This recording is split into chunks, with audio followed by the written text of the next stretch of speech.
Ngayon naman ay kuhanin natin ang meat. Okay, so ganun pa din. Okay, parehas pa din ng proseso ng addition na ginagawa, location sa location ng bawat element, pero dot naman ang gagamitin mo. Okay, so kuhanin natin yung meat. So A, okay, ang symbol ng meat ay N. Okay, kaya B, ganyan. Ayan. So ito yun. Okay, is equal. So ganito ang gagawin mo. Okay, location sa location. Ito 1.0 dahil dot ang ginagamit ng meat natin, N. Okay, so 1.0. Okay, tapos dito tayo 0 tsaka dot 1. Okay, 0 dot ng 1. Okay, tapos 1.0. 1.0. Okay, yan. Tapos ito na, yan. Dito na tayo sa baba. 0.1. Okay, 0.1. Okay, tapos 1.1. Okay, 1.1.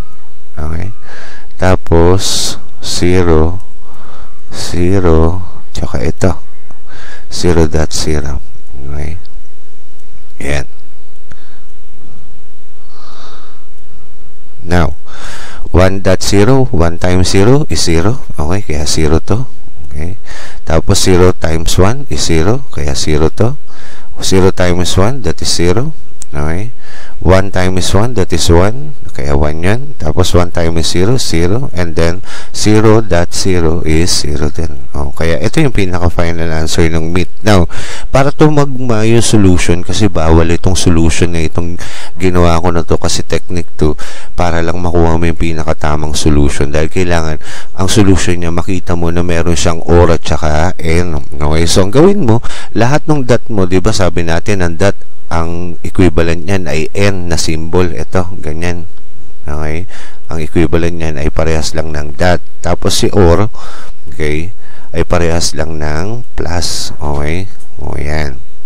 So lahat ng dot mo, tanggalin mo, burahin mo yan. Okay, tapos palitan mo ng n. Okay, para tumama yung solution mo. Okay, yan. Okay, so gawin natin n, ganito na siya. Yan, yan yung makikita mo sa gitna dapat niya. Okay, dito, orong natin yan. Yan, yan. Yan. Okay, yan. Teka lang. Okay, yan. Nag-iba ng color. Ayan. So ito yung makikita mong solution na yun. Yan. Okay, so ito yung pinakatamang solution. Papalitan mo lang yung dot ng mga n para tumama siya. Okay, tapos ito yung table na ginagamit kapag hindi mo alam na multiplication ang ginagamit ng n, o you follow the table, you will arrive on the same answer pa rin. Kunyari 1 at saka 0 ang input niya, o 1 tapos 0 ang output ay 0, o kaya 0, ito yung kinalabasan nun, 0. Okay, so huwag mo na gamitin yung table dahil alam mo naman kung paano mag-multiply, di ba, ng mga binary. So that's how you get join and meet. Okay, basta ang tamang solution, okay, kailangan makita mo yung symbol ng n at saka or dun sa pagkuha ng join at saka meet mo. Okay, ngayon naman ay talakayin natin ang Boolean product. Okay, ang symbol niya ay ganito, bilog na may dot sa gitna, o kaya bilog na may x sa gitna. O yan, ganyan. Yan, sabihin Boolean product yan. Okay, pag ganyan yung nakita mo nasa gitna ng mga matrix, kunyari yan A, tapos dot, and tapos B, ibig sabihin Boolean product yan. Okay, so paano ba mag Boolean product? Parehas lang din ng operation ng multiplication. Okay, yung rule ng multiplication mo kanina sa matrix, yun pa din ang susundan mo, kaya lang ang mga input na gagawin mo ay puro n at saka or. Okay, and you follow the conditions ng multiplication. Ganun din ang application dito sa Boolean product nito. Okay, so paano ba ginagawa ang Boolean products? Let's have an example. Find the Boolean product ng A and B kapag ganito yung given na matrix natin. Okay, so una, Sabi natin, kailangan sundin natin yung rules sa multiplication na dapat yung number of column ng unang matrix mo ay equal to sa number of row ng pangalawang matrix mo. So, ano bang size ng A natin? Okay, 3 by 2. Okay, so 3 by 2. Tapos, ang size naman ng pangalawang matrix natin ay 2 by 3. Okay, dalawang row, tas 3 column. So, dito, yung satisfy yung number of column nito ay equal sa number of row. Okay, so ibig sabihin makakancel yan at pwede silang i-multiply at ang lalabas na sagot ay 3 by 3. Okay, yan dapat yung pinaka-final answer mo. Okay, na size ng matrix mo. So ibig sabihin pwede mong i-multiply ito. So let us solve yung Boolean product niya. So magiging ganito yan, A Boolean product ng B. Okay, so ganun pa rin ang proseso. Okay, so una, row, okay? Yung unang row sa unang column. So, magiging 1, 0, okay? Yan. Yung multiply mo sa 1, 0 din. Okay? Itong column 1, ito. Okay, yan. So, 1 times 1, ito yun. Okay? Dot yan. Okay? Para hindi ka maguluhan. Tapos, tsaka na lang natin papalitan lahat. Tapos, ito na, 0 times 0. So, ito yan. 0 times 0. Okay? So, naka-plus yun, di ba? Ginagawa natin. 1 times 1, tapos plus ng 0 times 0. So, yan. Okay? So, wala pa to. Gagawin mong plus ito.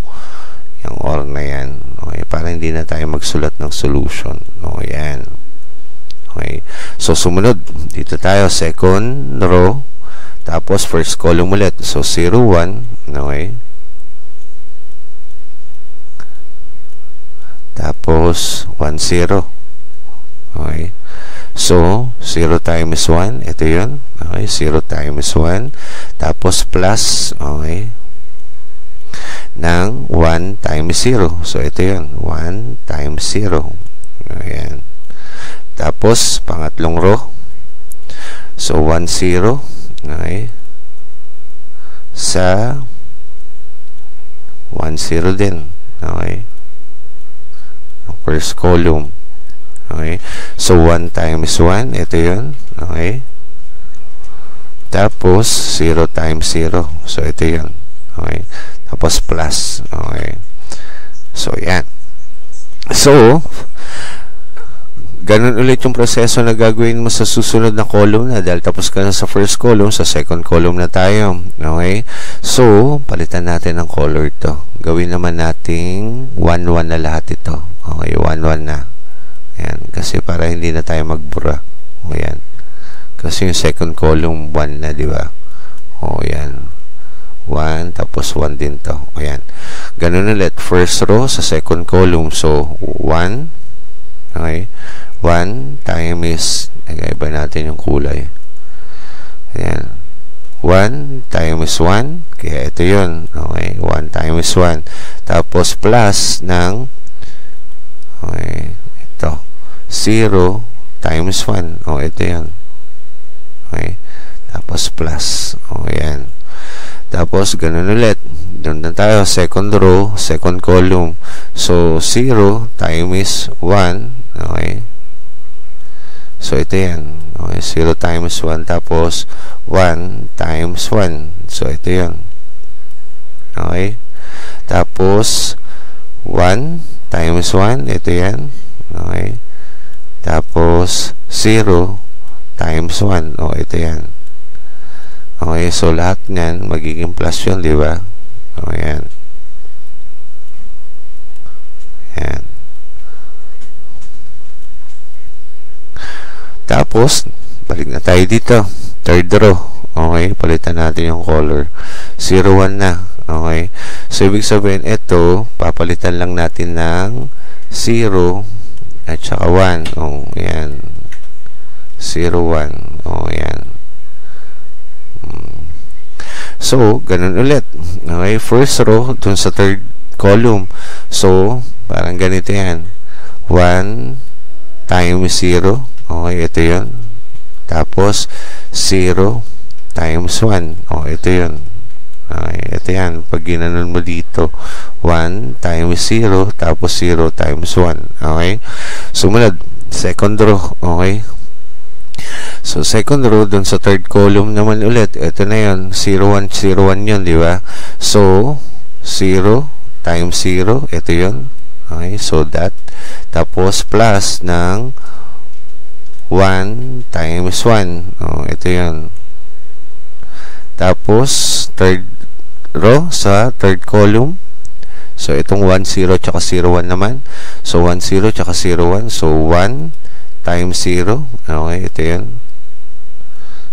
Okay, kaya ito yan. 1 times 0. Tapos, plus ng 0 times 1. Okay, ito. Yan.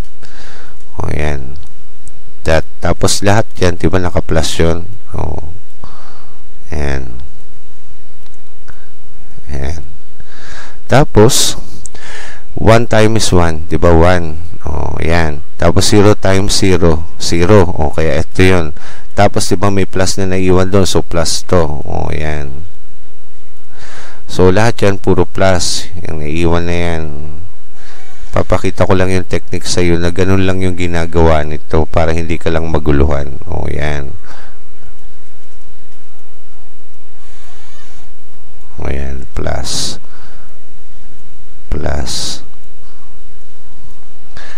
din ito, tapos plus din ito. O yan.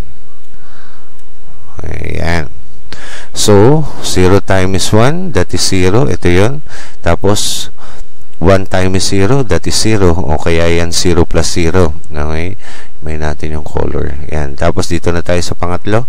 1 times 1, that is 1. Tapos 0 times 0 is 0. Kaya naging 1 plus 0 yan. Okay, so tapos na tayo dito sa column 1. Dito tayo sa column 2. 1 times 1, that is 1. Okay, ito yun.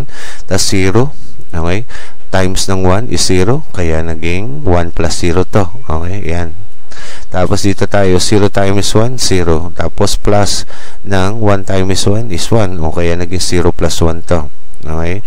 Ito naman, 1 times 1, that is 1. Tapos plus ng 0 times 1 is 0. Kaya naging 1 plus 0 to. Okay. Dito na tayo sa third column. Okay. 1 times 0 is 0. Tapos 0 times 1 is 0. Kaya naging 0 plus 0 yun. Okay. Tapos dito tayo, 0 times 0 is 0. Okay. Tapos 1 times 1 is 1. Kaya naging 0 plus 1 ito. Okay. Tapos 1 times 0, that is 0. And then 0 times 1 is 1. Ay, 0. So, kaya naging 0 plus 0 to. Okay. So, let us simplify. 1 plus 0, 1. Okay. Tapos 0 plus 0, 0. Okay. Tapos 1 plus 0, 1. 1 plus 0, 1. Okay. Tapos 0 plus 1 is 1. And then 1 plus 0 is 1. And then 0 plus 0, that is 0. And then 0 plus 1 is 1. And then 0 plus 0 is 0. Ayan na. Yung pinaka-boolean product niya. Now, yung tinuro ko, technique yan, di ba? Para makakuha mo yung pinaka-solution niya. Parang nag-multiply ka lang talaga.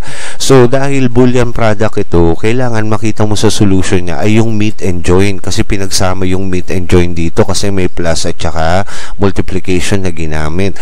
So, lahat ng plus mo, gawin mong or, tas lahat ng dot mo, gawin mong n. Okay? Kaya, eto, pag tinignan mo siya, etong dot na to, naging n siya. Okay, yung mga dot naging n. Tapos lahat ng plus mo naman naging or siya. Okay, yan. O, kaya ganyan yung pinaka-solution niya. So, ang gagawin mo para tumama yung pinaka-solution dahil kailangan makita yung n at saka or dyan, lahat ng mga ginawa mong dot, gawin mong n, tas lahat ng plus mo, gawin mong or. Okay, so, ganito lang kalalabasan yan pag kinlear natin yan. O. Yan, ganyan na yung solution niya. Okay, yan. Lahat ng mga naging dot, ito, yung mga dot na yan kanina, naging n, tas lahat ng plus mo, naging or na. Okay? So, yung kanina dito, dahil pinag-plus natin, yung kinuha mo yung multiplication nito, 1 times 1, that is 1. Ito yun. Tapos, 0 times 0 is 0. Kaya ito yun. Tapos, ito, diba, naka-plus yan dito. O, kaya, naging or pa hindi siya dito. Ibig sabihin, 1 plus 0 ang ibig sabihin yan. Okay? So, yan yung tamang solution. So, para hindi ka lang maguluhan na ang ginagawa lang pala ng Boolean product mo ay multiplication ng matrix mo. Ang pinagkaiba niya lang, lahat ng mga dot na ginamit mo o multiplication na ginamit mo, ginawa mong n, tas lahat ng plus mo, ginawa mo namang or, para lang tumugma yung pinaka-solution niya. Okay, yun yung technique sa pagsagot nitong mga problem sa topic ng Boolean product mo. Tapos, itong table na to, kung gusto mo lang gamitin, it's up to you. Kasi yan yung ginamit mo sa chapter 2, okay? Sa pagkuha ng mga data kapag kinukuha mo yung n and or, kapag hindi mo alam na kapag n, multiplication ang ginagamit, tapos ang or ay addition. So, titingnan mo lang dyan yung combination ng input, tas ano yung output niya. Parang ganito, kunyari, 1 at saka 1 ng n mo. So, 1 ng n. O, ito yun. Yan. 1 at saka 1, ang output ay 1. O kaya, ang kinalabasan nun, 1 din yung output niya dito. O yan. So, huwag mo na gamitin yung table. Nilagay ko lang naman yung table na yan kung just in case na hindi mo alam na multiplication ang ginagamit ng n at plus ang or ay addition. Okay? So, yan yung pinakatamang solution. Okay? Kailangan pag nag-Boolean product ka, kailangan na makita sa solution mo ay yung symbol ng n at saka ng or mo. Pero, yung proseso na ginagamit niya, parehas lang ng multiplication ng matrix. Okay? So, para lang maging tama siya, ang gawin mo, lahat ng mga plus at saka dot mo, gawin mong n at saka or. Okay? So, dito, paano humihirap yung mga problem na tinatalakay dito sa topic na to? O, katulad nung kanina ibinigay sa inyo, di ba? Kunyari, let us say, A, o, B, yan. Tapos, minus ng C, o yan, pwedeng ganyan yung mga bigay ng problem. Magmumultiply ka muna, tapos, pag na-multiply mo na yung matrix A and B mo, tsaka mo pa lang siya isusubtract dito sa C mo. O, ganyan yung mga combination na makikita mo kapag nag-solve ka ng mga problem sa topic na to. Sa Boolean product, pwedeng maging ganito naman siya. No? A, okay, kunyari, A transpose, okay, tapos, naka-Boolean product kay B, o, ganyan. Ibig sabihin, bago ka mag-Boolean product, bago mo gawin ito, okay, kailangan, itong matrix A mo muna na to, itatranspose mo muna siya, okay, bago mo i-multiply dun sa B mo. Ibig sabihin, ito, yan, data na yan, magiging ganito dapat yan, okay, pag tinranspose mo siya, sa example, kunyari lang, ha. So, ganyan. So, yung row nito magiging column ni 1, 0. O, yan. Tapos, 0, 1. So, magiging 0, 1 to. Okay. Tapos, 1, 0. So, magiging 1, 0 to. O, yan. Yan yung A transpose mo. O, yan. Yan ngayon, yung data na gagamitin mo na ibu-Boolean product mo dito sa B mo na to. Ganun yung ibig sabihin nung equation na ito. Okay? So, I guess that's it. Sana marami kayong natutunan. See you again sa susunod na lecture ng Discrete Mathematics. Don't forget to like and subscribe. Until next time, bye-bye!